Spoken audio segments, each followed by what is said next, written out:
दोस्तों welcome to BPSC मेरा है यूट्यूब चैनल। हम लोगों ने कल देख लिया था जो हमारा कॉन्स्टिट्यूशन का जो फीचर है लेंथीएस्ट क्यों है और फ्लेक्सिबल और रिजिडिटी क्यों है। आज हम लोग जो तीसरा फीचर उसका है जो हमारे कॉन्स्टिट्यूशन में यूनिटरी बायस फेडरल सिस्टम क्यों है, क्योंकि हमारे संविधान में फेडरेशन वर्ड का यूज कहीं नहीं है। कुछ महानुभाव कहते हैं, आर्टिकल 1 कहता है कि हमारा संविधान फेडरल है या फेडरेशन है, तो उनको बता दे आर्टिकल 1 हमारा कहता है, आर्टिकल 1 हमारे संविधान का कहता है, आर्टिकल 1 यूनियन ऑफ स्टेट।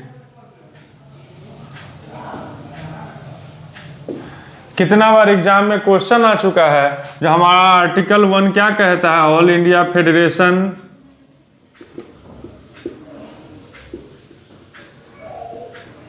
या union of state.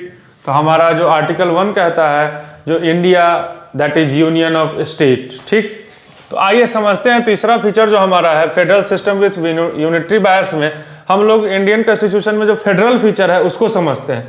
Federal feature क्या कहता है, ड्यूअल गवर्नमेंट, मतलब क्या, जो सेंटर में भी सरकार है और स्टेट में भी सरकार है, तो ये हो गया फेडरेशन, मतलब टू गवर्नमेंट। ठीक, डिवीजन ऑफ पावर, कुछ पावर स्टेट के पास भी है जो अपने स्टेट को आप चला सके। अब यहाँ जो स्टेट वर्ड में यूज कर रहा हूँ इंडियन स्टेट्स के लिए यूज कर रहा हूँ, उसमें जो यूज कर रहा था वो स्टेट मतलब कंट्री को रिप्रेजेंट कर रहा था। यहाँ इंडियन स्टेट्स की बात हो रही है, जो इंडिया को जो हम लोगों ने सब डिवाइड किया है अलग अलग स्टेट्स में।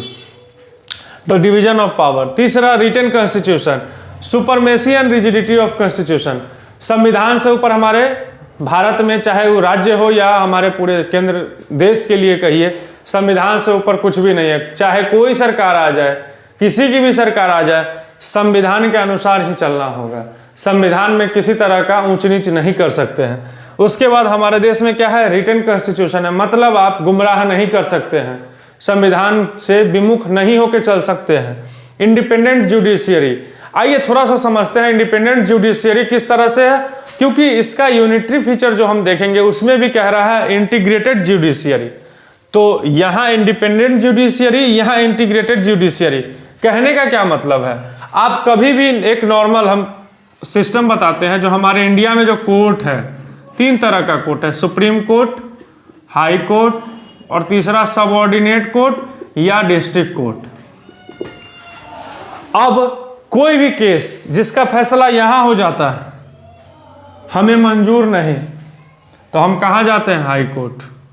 हाई कोर्ट ने किसी तरह का डिसीजन दिया, उससे भी मंजूर नहीं, तो हम कहां जाते हैं, सुप्रीम कोर्ट। सुप्रीम कोर्ट के फैसला को राष्ट्रपति भी नहीं बदलते हैं जब तक उस किसी तरह का उसमें फंडामेंटल राइट से रिलेटेड कोई मैटर ना हो। तब एक फांसी का मात्र सजा है जिस पे सुप्रीम कोर्ट के फैसला में राष्ट्रपति हाँ या ना कर सकते हैं, वो भी सिचुएशन पे डिस्कशन करने के बाद।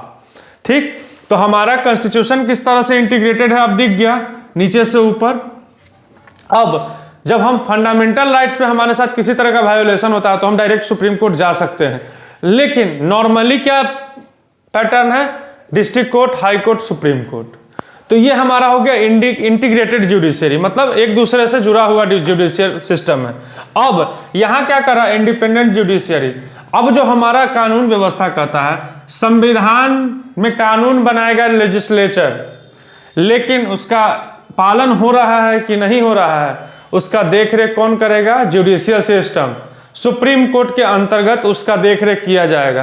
तो कहने का मतलब क्या होगा, जो आप कानून बना दिए लेकिन उसके रक्षक हम हैं।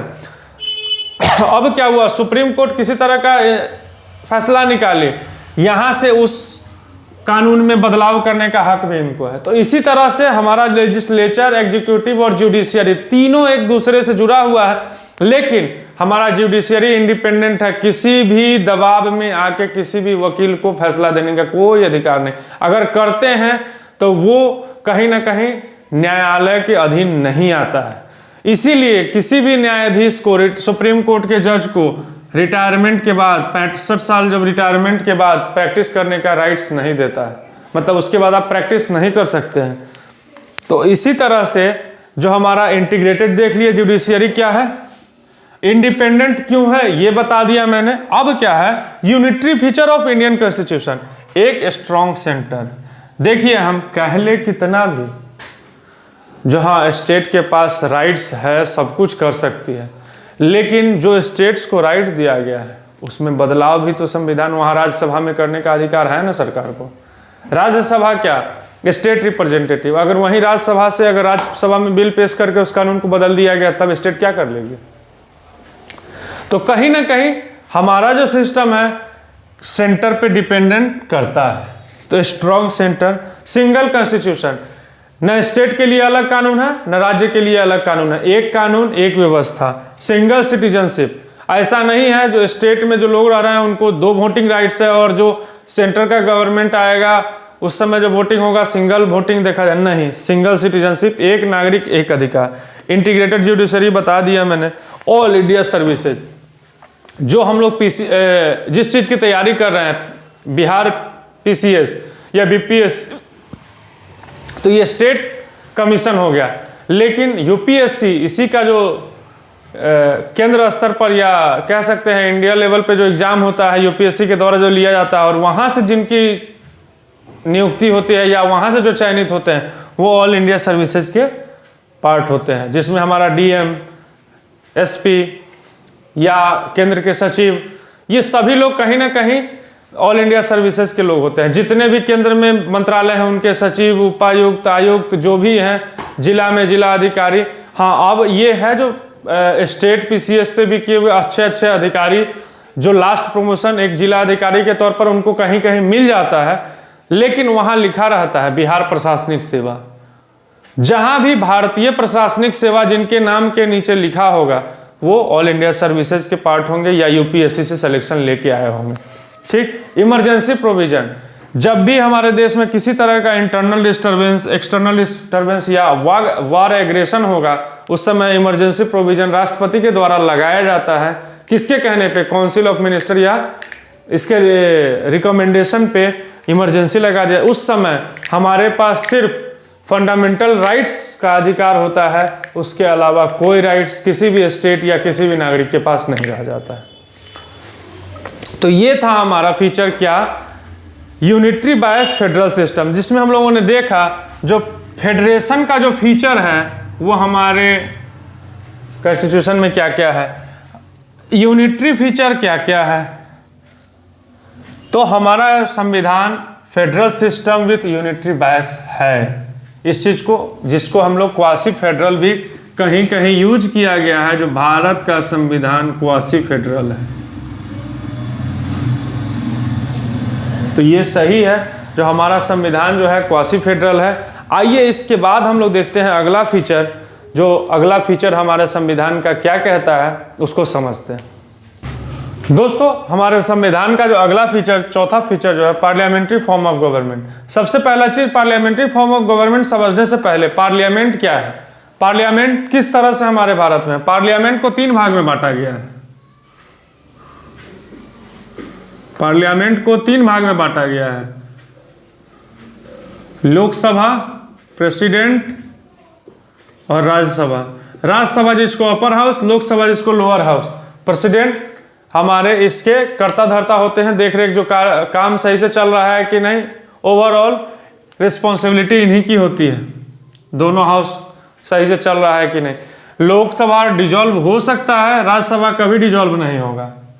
तो ये हमारा पार्लियामेंट का सिस्टम है इंडिया में। अगर स्टेट लेवल पे देखेंगे तो विधानसभा, विधान परिषद और गवर्नर का रिस्पॉन्सिबिलिटी गवर्नर के होते हैं, जो राज्य में सब कुछ सही चल रही है कि नहीं उसकी रिस्पॉन्सिबिलिटी किनके पास होती है, गवर्नर के पास।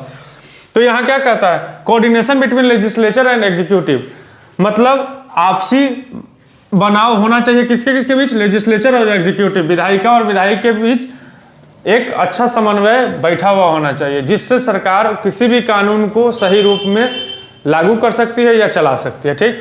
मेजोरिटी पार्टी की रूल होती है। यहाँ क्या है, लोकसभा में जिनके पास 50% + 1 वोट होंगे या लोग होंगे उनकी सरकार बने। लोग कहने का मतलब जो लोग यहाँ से चुन के, लोगों के द्वारा चुन के जाएंगे, जिनके पास 50% + 1 सीट्स होंगे अवेलेबल लोकसभा उनकी सरकार बनेगी। राज्यसभा कभी डिजॉल्व नहीं होता है, लेकिन लोअर हाउस हमेशा डिजॉल्व हुआ है, चाहे स्टेट का विधानसभा हो या केंद्र का लोकसभा। उसके बाद मिनिस्टर को अपॉइंट किया गया जाता है कैसे के लिए, लेजिस्लेचर के लिए। लीडरशिप रोल किसके पास होता है, प्राइम मिनिस्टर या चीफ मिनिस्टर स्टेट में। इन्हीं के प्राइम मिनिस्टर के अंदर में ही सारे जो मिनिस्टर्स हैं वो काम करते हैं, और मिनिस्टर हेल्प करते हैं किसका, प्राइम मिनिस्टर का। तो ये हमारा था पार्लियामेंट्री फॉर्म ऑफ गवर्नमेंट, जैसे पार्लियामेंट क्या है और क्या रिस्पॉन्सिबिलिटी एग्जीक्यूटिव का है और क्या लेजिस्लेचर का, और जुडिशियरी सारे कानून, जो कानून यहाँ से निकल के जाएंगे, कानून जब बन जाएंगे तो किसका काम होगा, देख रेख करना, जो हाँ लॉ इम्प्लीमेंट हो रहा है कि नहीं, सही रूप में जनता को मदद मिल रही है कि नहीं, उस कानून का लाभ मिल रहा है कि नहीं, उसका देख रेख कौन करेगा, न्यायपालिका करेगी। ठीक, तो ये हमारा आज का 2 फीचर था। कौन, जो हमारा यूनिटरी बायस फेडरल सिस्टम है हमारे इंडिया में, और चौथा पार्लियामेंट्री फॉर्म ऑफ गवर्नमेंट। अब अगले दिन जो हम लोग पढ़ेंगे, अगला फीचर पढ़ेंगे और बताएंगे, जो हाँ धीरे धीरे चलने का रीजन ये है, जो आप लोग ज़्यादा से ज़्यादा समझिए और हम ज़्यादा स्मूथली आप लोगों को समझा पाएँ और ज़्यादा आपके दिमाग में घुस पाए। ऐसा नहीं है जो 1 घंटे का लेक्चर कर दे ताकि आप पढ़ के बोर हो जाए। कंटेंट पूरा आपको 8 महीने के अंदर हर एक सब्जेक्ट का कंप्लीट मिलेगा। आप बीपीएससी मेरा है को अपना योगदान दीजिए, साथ दीजिए, हम आपके साथ हैं। आपका सिलेबस, आपका प्रैक्टिस सब कुछ होगा और यही होगा। तो मिलते हैं अगले दिन, तब तक के लिए धन्यवाद।